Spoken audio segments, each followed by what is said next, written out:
Bible कहती है बुरी संगति में क्षमता होती है कि वह अच्छे चरित्र को भ्रष्ट कर सकती है। यह मायने नहीं रखता कि आप कौन हैं। इस वचन पर टिके रहो। बुरी संगति को बनाए मत रखो। सुनो, बुरी संगति सिर्फ गलत दोस्त रखने तक सीमित नहीं है। संगति एक प्रभाव डालने वाली प्रणाली है। जो भी चीज तुम अपनी आंखों के द्वारा या अपनी पांचों इंद्रियों के द्वारा अपने भीतर आने देते हो, वही बुरी संगति है। तुम्हें बहुत सावधान रहना है कि तुम क्या देखते हो, कौन सी फिल्में देखते हो, कौन से वीडियो देखते हो। क्या तुमने कभी खुद से पूछा है, आजकल इतनी सारी लड़कियां क्यों नग्न दिखाई देती हैं? आज की कई लड़कियां, ऐसा लगता है जैसे वे इंसान ही नहीं रही। इंटरनेट पर तुम्हें इतनी खूबसूरत लड़कियां दिखती हैं, नग्न, अपना शरीर खुला रखते हुए, अपनी निजी चीजें दिखाते हुए, हर तरह की हरकतें करते हुए। ये सामान्य इंसान नहीं है, ये रोबोट जैसी है। लेकिन तुम्हें पता नहीं चलता क्योंकि वे बिल्कुल आम इंसानों जैसी दिखती हैं। और उनमें से कुछ तो दुष्टात्माओं से ग्रस्त भी है। हां, कुछ सचमुच दुष्टात्मा ग्रस्त होती है। उन्हें पता भी नहीं होता कि वे क्या कर रही हैं। दुष्टात्माएं उन्हें पकड़ लेती हैं। उसे वासना की आत्मा कहा जाता है। जब वासना की आत्मा किसी लड़की या युवक को पकड़ती है, तो वह आत्मा उस लड़की को मजबूर करती है कि वह अपना शरीर उघाड़े। उसे कामुक नृत्यों में चालाक बना देती है ताकि वह पुरुषों या स्त्रियों पर वासना का जादू डाल सके। वे एक तरह से आत्मिक जादू फैलाने का माध्यम बन जाते हैं। और देखो, वासना की दुष्टात्माएं, विकृति की दुष्टात्माएं, अनैतिकता की दुष्टात्माएं इन महिलाओं के कामुक लुक से खुद को जोड़ लेती है। जब तुम ऐसी चीजें देखते हो, ऐसे वीडियो, ऐसे क्लिप्स, और तुम अपनी नजर की रखवाली नहीं करते, तो वह वासना की आत्मा उस दृश्य से उठकर तुम्हारे मन के अंदर आ जाती है। और जैसे ही वह तस्वीर तुम्हारी आंखों से गायब होती है, वासना तुम्हारे भीतर प्रवेश कर चुकी होती है।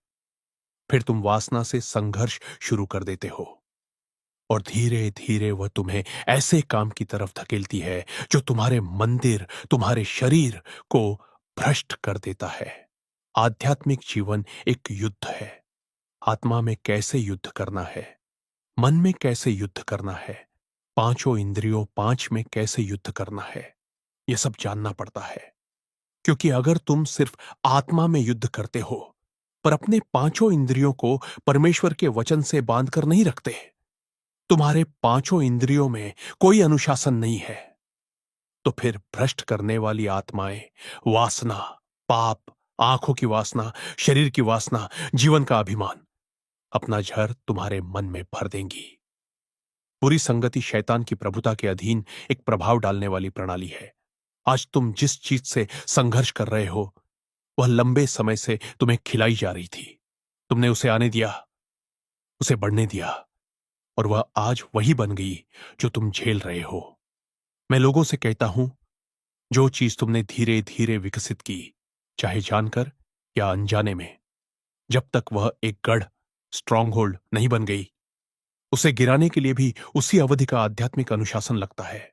तुम्हारी समस्या यह है कि तुम सोचते हो, मैं इसे एक रात में हरा दूंगा, क्योंकि तुम्हें यह झूठ सिखाया गया है कि पवित्र आत्मा इसे तुरंत तोड़ देगा। आदतें निकाली नहीं जाती, गढ़, स्ट्रांग होल्ड्स निकाले नहीं जाते, गढ़ गिराए जाते हैं। यह आत्मा के अनुशासन से होता है, सचेत प्रयास से, उन सारी बुरी संचार प्रणालियों से दूर रहकर जो लगातार तुम्हारे मन में किसी भी प्रकार का भ्रष्टाचार भरती रहती है।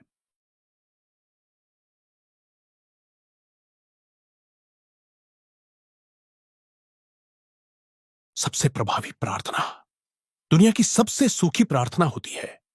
यीशु सारी रात प्रार्थना करते थे। वे रात की प्रार्थनाओं के लिए जाने जाते थे। यहां तक कि जिस दिन वे धोखा दिए गए, उस रात भी वे प्रार्थना कर रहे थे।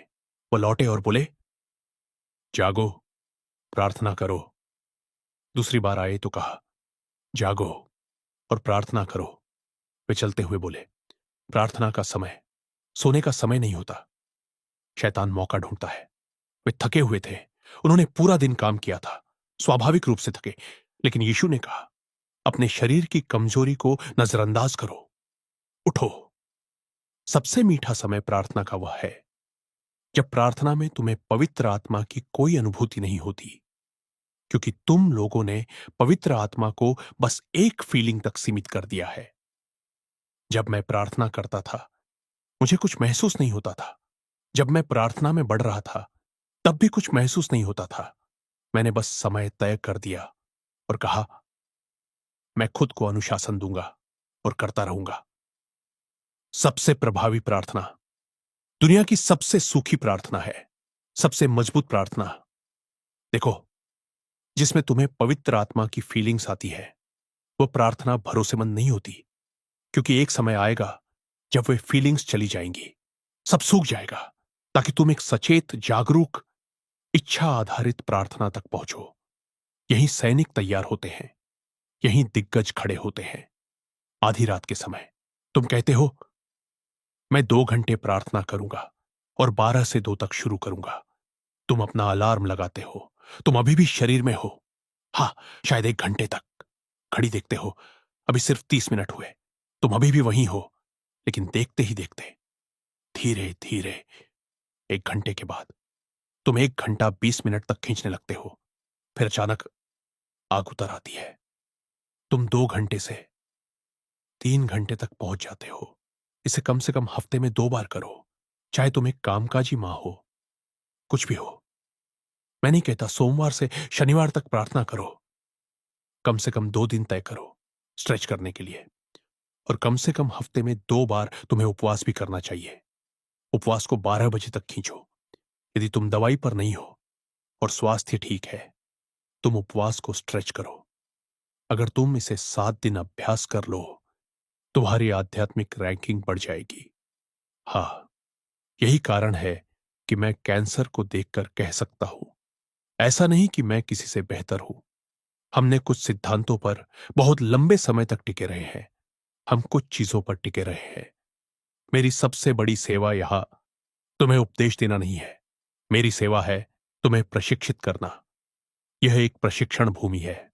यह ऐसी जगह नहीं जहां मैं बस कहूं, हल्लेलुया, हल्लेलुया। जब तुम समझोगे कि यह प्रशिक्षण का स्थान है, तो हमारी सेवा के बारे में तुम्हारा दृष्टिकोण बदल जाएगा। या तो तुम अंदर हो या बाहर। यह उतना ही सरल है। अपने हाथ उठाओ, गरजने की आग प्राप्त करो, प्रार्थना करने की आग प्राप्त करो। अगर यह संदेश आपको आशीष दे रहा है तो इसे शेयर करें, क्योंकि परमेश्वर का वचन जीवन बदलता है। और याद रखो, सब कुछ, सब सामर्थ, सब महिमा यीशु ही की हो। आमीन।